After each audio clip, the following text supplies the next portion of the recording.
د نن ورځې دوه تازه او مهم زیری د افغان نیوز قدرمن لیدونکو ستړي مشئ. پنجشیر کې په 14 ځل څه کم 7,000 قرایې ته زمرود وپلورل شول. د پنجشیر د کانونو پټرولیم ریاست مسؤلینو نن د دغه ولایت له کانونو د تازه استخراج شوي زمرود د پلورلو خبر ورکړی دی.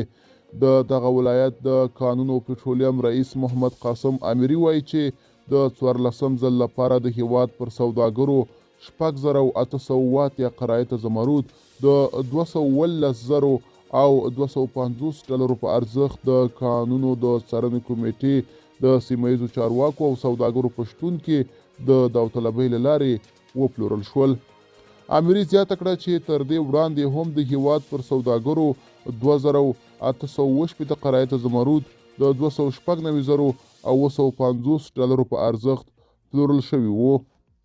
بلخوا ازبکستاني پانګوال د اوسپنې په کانونو پانګونې ته لیوالتیا ښودلې. د کانونو پټرولیم وزارت مسؤلینو خبر ورکړی چې د دې وزارت سرپرست وزیر د ازبکستان د BA کمپنۍ له رئیس او مل پلاوي سره لیدلی دي.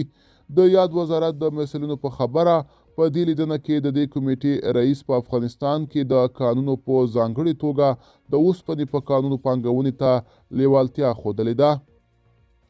په ورته مهال د کانونو پټرولیم وزارت سرپرست وزیر بیا بهرنیو پانګوالو او کمپنیو ته د لازمو اسانتیاو برابرولو ډاډ ورکړی دی او ویلي دي چې بل هر وخت اوس په افغانستان کې د کورنیو او بهرنیو پانګولو لپاره د پانګونې زمینه برابره شوې ده. ملګرو، دا زموږ چمتو شوی ویډیو. که تاسو هم د ویډیو په اړه څه نظر لرئ په کومنټ کې راسره ولیکئ. تر بیا ښه وخت، ښې چارې.